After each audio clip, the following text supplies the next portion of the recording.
Issa l-oħra kienet sena rekord għall-Ajruport Internazzjonali ta' Malta kif irreġistra dħul ta' kważi 143 miljun euro, bil-profit net ikun ta' aktar minn 46 miljun euro.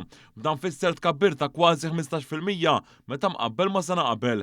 Daħareġ waqt il-laqgħa ġenerali annwali tal-MIA fejn tħabbar li d-dividend mistenni jkun ta' 18 il-ċenteżmu. Il-kap eżekuttiv tal-MIA Alan Borg innota li dan it-tkabbir seħħ waqt li s-sena l-oħra kienet waħda rekord fil-passiġġieri li għaddhom il-mitjar bi kważi 9 miljun persuna.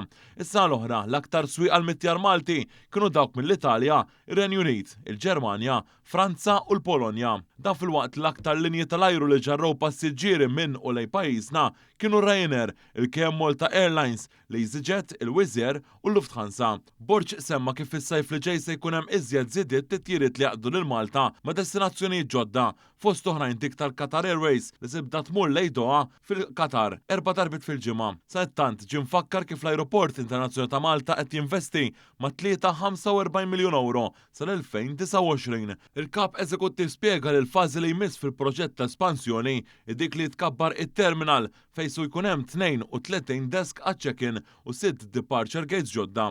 Ma' dan it-terminal li ġdid tal-VIP b'investiment ta' 4.5 miljun euro li mistenni jiftaħ dan ix-xahar. Dan fil-waqt li fi żmien li ġej se tiżviluppa iżjed it-tieni binja ta' Sky Parks li se inkludi wkoll fost oħrajn lukanda.